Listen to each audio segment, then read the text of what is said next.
Did you know your body might be sending quiet signals that the end is near, and most families miss them until it's too late? It's not always pain or dramatic illness.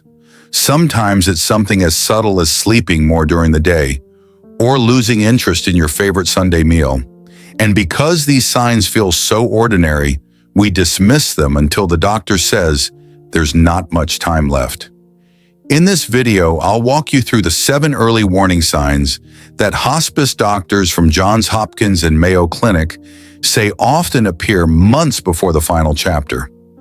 They're easy to recognize, and knowing them might just help you bring peace, clarity, and comfort when it matters most. Don't ignore these signs. They could be the only whisper your loved one gives you. Before we begin, I'd love to know where you're watching from and what time is it right now, or simply comment the word HOPE below if you believe in caring with love, not fear. If you find this helpful, hit subscribe to catch more simple, compassionate health tips. Now stay with me, because the next 30 seconds might open your eyes to something truly life-changing. The first sign is one many families miss because it looks like simple tiredness. But when a senior suddenly starts sleeping much more during the day, or becomes restless and wide awake at night, it might not just be age catching up. I remember speaking with Harold, an 81-year-old from Tennessee. He used to enjoy his afternoon TV shows, especially baseball replays.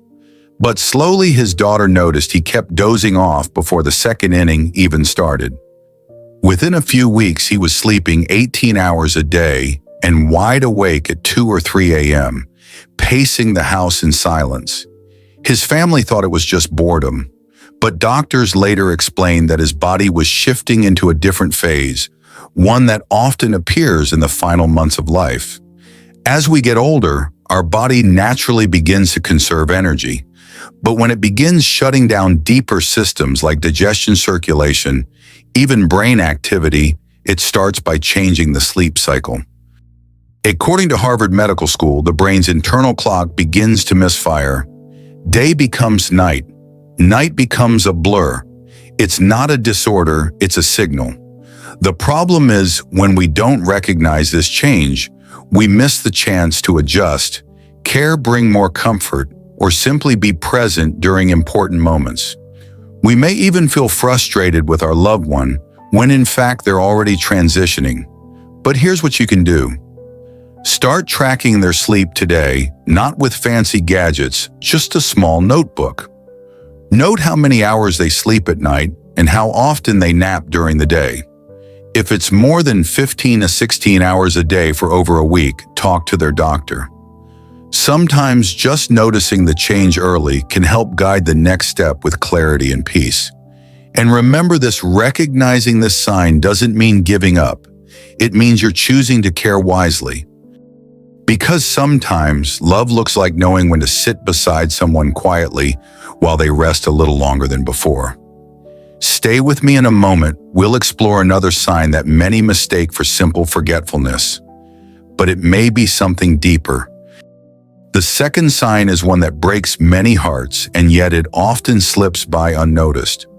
When a loved one stops enjoying their favorite meals or quietly pushes their plate away after just a few bites, we often think, maybe they're just tired. Maybe their taste is changing. But sometimes it's something deeper. I'll never forget Ethel, a sweet 82-year-old from Michigan. For more than 60 years, she made apple pie every Sunday. It was her signature, warm with cinnamon and love. But one day she barely touched her slice, and the next week she didn't even ask about dessert. Within 2 months, she'd lost over 15 pounds. Her daughter thought it might be depression or a medication side effect, but the doctors explained something harder to hear. Ethel was in the final chapter of her life, and her body was quietly letting go. You see, as we age, and especially in the months leading up to the end, the body begins to shift how it uses energy. According to Mayo Clinic's palliative care team, the digestive system naturally slows down. It's not sadness or stubbornness, it's biology. The body no longer prioritizes food. Instead, it focuses energy on keeping vital systems running, for as long as it can. That's why favorites suddenly lose flavor. Why familiar smells become too much. It's not about being picky, it's a signal. So what can you do? First, don't force food. That can cause more discomfort than good. Instead, offer small portions of comforting foods like a spoonful of mashed potatoes, a soft fruit cup, or a warm broth. Track how much they eat gently with no pressure. Ask your doctor if appetite changes have lasted over a week, especially if there's weight loss. More than anything, be present. Sit beside them. Share the quiet. Let the meal be about comfort, not calories. Because sometimes love isn't found in a full plate, but in a gentle smile, a shared memory, and knowing when to simply hold someone's hand. Coming up next, we'll talk about something many families mistake for loneliness, but may actually be part of the body's deeper preparation. The third sign is easy to miss, especially when it looks like someone just needs a little time alone. But when a person who used to love phone calls, Sunday dinners, or even just chatting on the porch suddenly becomes quiet, it may be more than a bad mood. Let me tell you about Franklin from Ohio. He was 84 and never missed a Friday poker night with his friends. Rain or shine, he'd show up with his lucky hat and a pocket full of peppermints. Then one day he skipped a game, and the next week he didn't return his grandson's call.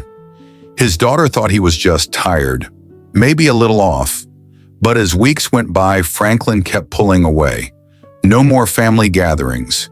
No more visits with the neighbor across the street. Eventually, doctors told his family gently that Franklin was beginning a natural shift, one that many people go through near the end of life. You see, as shared by palliative care specialists at Johns Hopkins, social withdrawal isn't always depression. Sometimes it's the body and mind turning inward, a way of preparing, letting go slowly and quietly. If we don't recognize this change, we might feel hurt, or worse, try to force connection when our loved one may simply need quiet company, not big conversations. And we miss the chance to offer what matters most, presence without pressure. So what can you do? Keep the door open. Offer moments, not expectations. A short hello, a warm hand on theirs. Sitting quietly in the same room, maybe just listening to music together. And most of all, don't take it personally. It's not rejection, it's reflection. If someone you love has started pulling away, ask yourself gently, are they trying to be alone? Or are they trying to find peace in their own way? Sometimes caring isn't about doing more. It's about doing less, but doing it with more love. Stay with me in the next part. We'll explore a surprising mental change that families often confuse with dementia, but it may mean something very different.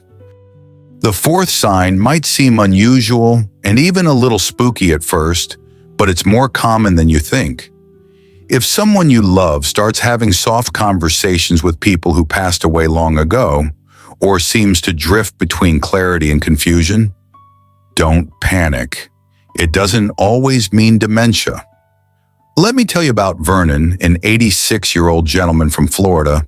He was still sharp in many ways, remembered his grandkids' birthdays, could recall old songs, even talk politics with the mailman. But in the evenings, his daughter began hearing him talk softly in the living room. At first, she thought he was on the phone. Then she heard him say, "Martha, I know you're here." Martha was his wife who'd passed away 6 years ago. She was heartbroken. She feared the worst memory loss, Alzheimer's, confusion. But after speaking with hospice specialists, she learned something deeper was happening. According to neurologists at Cleveland Clinic, in the later stages of life, the brain may experience a drop in oxygen or changes in how it processes memory and time. It can cause moments that feel out of place, conversations with lost loved ones, stories from decades ago told as if they happened yesterday. But here's the beautiful part. Sometimes these moments bring peace, a quiet goodbye, a gentle bridge between the world here and the one beyond. The mistake many families make is correcting their loved one, saying, "Mom, that's not real," or "Dad, you're confused." But that often causes distress or worse, fear. Instead, try this: sit with them. Listen. If they're smiling, let them. If they're remembering something sweet, ask them to tell you more. Write it down. These could be memories they never shared before, small gifts wrapped in fragile moments. So if this happens, don't see it as something broken. It might just be something sacred. In just a moment, we'll talk about another sign, one that shows up not in words, but in the body's strength or sudden loss of it. You'll want to stay with me for that one. The fifth sign is one we often brush off until it's too hard to ignore. When someone suddenly finds it exhausting just to stand up, or needs help with things they've done for years, like pouring a cup of coffee or buttoning a shirt, it's not just getting older, it may be something more serious. Carmen, an 83-year-old from Texas, used to walk to her mailbox every morning and water her roses with a quiet sense of pride. Then one spring morning, her daughter noticed Carmen was struggling to lift herself out of her chair. A few days later, she needed help getting to the bathroom. She hadn't fallen, she wasn't sick, but something had changed. After a visit with her doctor, they learned the truth. Her body was beginning to shut down gently, gradually, and it was showing in her strength first. Experts from the American Geriatric Society explain that in the final months of life, the body often pulls energy away from muscles to keep vital organs going. That means even with rest and food, muscle strength fades. It's not laziness. It's not weakness of will. It's the body doing what it needs to do, one quiet shift at a time. The danger is, if we don't notice this loss of strength, we may push our loved ones too hard. Expecting them to keep moving or just try a little harder can lead to falls, injuries, and deep emotional frustration on both sides. Worse yet, it might make them feel like they're failing. Here's what helps instead. Start with safety. Remove rugs that slide. Install grab bars near the toilet and shower. Place chairs where they can rest often. And most of all, change the expectation. Let them do what they can, but support what they can't with grace, not guilt. If someone you love is suddenly losing strength, don't ignore it. See it as a message their body's asking for gentleness. And in just a moment, we'll talk about one more message the body sends, not through movement, but through breath. Stay with me. You'll want to hear this next part. The sixth sign is quiet, but it can take your breath away, literally.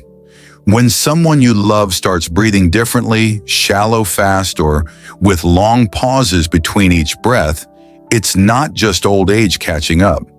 It may be a signal that the body's beginning to slow down in a much deeper way. I remember Raymond from Georgia, 79, retired firefighter, strong as an oak even in his later years. His wife Elaine told me that during his afternoon naps, his breathing had changed. He'd breathe quickly for a few minutes, then suddenly stop. She'd hold her own breath, waiting, and just when she was about to touch his shoulder, he'd take another soft breath, like nothing happened. It frightened her, but she didn't want to overreact. Doctors later explained it wasn't an emergency. According to the National Hospice and Palliative Care Organization, breathing changes are common in the final months or weeks of life. As the lungs and heart begin working less efficiently, the body starts adjusting, conserving energy, shifting rhythms. This can cause patterns like Cheyne-Stokes breathing, where breaths come in clusters followed by pauses. Now here's the important part. When we don't recognize these changes for what they are, we often rush to the hospital or push for treatments that may not bring comfort, just more stress. But if we understand it's a natural part of the process, we can focus on what really matters, easing discomfort, creating peace, and simply being present. If you notice this kind of breathing, here's what helps. Keep the room calm and quiet. Gently elevate the head with pillows to help airflow. Sometimes a fan or open window can provide soothing comfort. and talk to their doctor or a hospice nurse not to fix, but to guide care in the gentlest way. Raymond's wife said that once she understood what was happening, she no longer sat in fear. She sat with love, holding his hand, listening to the soft rhythm of his breathing, knowing she was doing exactly what he needed. Stay with me, because in the next part we'll explore a sign that's emotional, not physical, but just as powerful. The seventh sign is often overlooked because it doesn't show up in the body, it shows up in the heart. When someone you love suddenly starts talking about old regrets, giving away special belongings, or wanting to call someone they haven't spoken to in years, it might not be random. It could be a quiet sign that they feel something is drawing to a close. Lawrence, an 85-year-old from Nevada, surprised his family one morning by asking to speak to his brother, a man he hadn't spoken to in 15 years. No one remembered why they'd stopped talking, but Lawrence remembered the silence, and he said, "It just doesn't sit right anymore." He also began handing out his old tools. Each one had a story. "This one's for Jason. He always watched me work with it," he said, smiling. His daughter worried. She thought maybe he was giving up, but his hospice nurse gently explained this was part of emotional preparation. According to the National Institute on Aging, many people nearing life's end feel a deep need to resolve what's unfinished, not just practically, but spiritually. It helps them let go in peace and helps loved ones find meaning in the moment. If we ignore this, we may miss the chance to connect at the deepest level where words carry weight and silence carries comfort. So here's what we can do. When your loved one brings up a name, a memory, or a wish, don't dismiss it. Help them write that letter, make the call, listen to the story even if you've heard it before. And if they want to give something away, let them. That object might mean nothing to you, but everything to them. Because sometimes the last thing someone needs is not more medicine, but a moment of peace, a word forgiven, a legacy passed on. Coming up next, we'll reflect on everything we've shared and how these quiet signs once noticed can change how we love and care right to the very end. A glance, a pause, a quiet gaze that says, "Don't leave just yet." And if you're not paying attention, you might miss it entirely. I remember Margaret, a 78-year-old from Wisconsin. She wasn't one to complain or ask for much. But in her last few weeks, every time her daughter got up to leave the room, Margaret would look at her not with sadness or fear, but with a kind of softness. Not clinging, just hoping someone would stay a little longer. It wasn't until later that her daughter realized those looks were her mother's way of saying, "I don't want to be alone right now."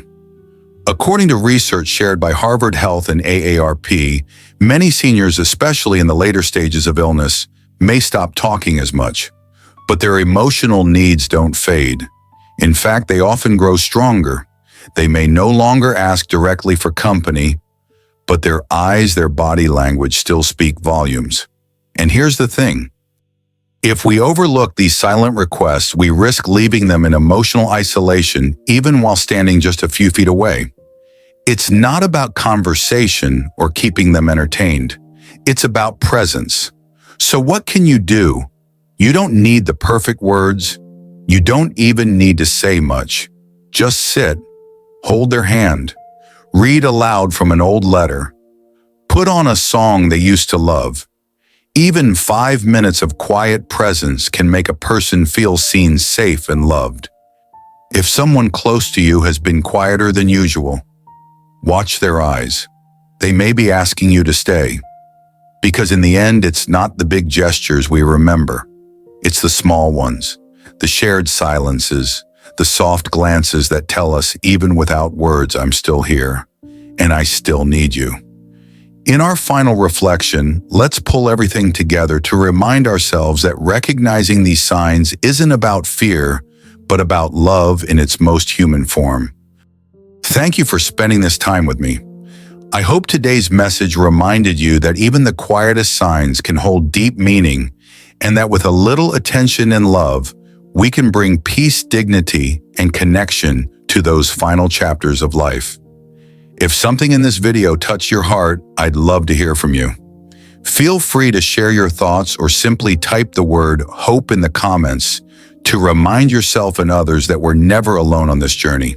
And if you found this helpful, don't forget to subscribe, tap the notification bell, and share this video with someone who might need it, a friend, a neighbor, or a family member walking a similar path. Until next time, may your days be gentle, your moments be meaningful, and may you always feel surrounded by love even in the quiet.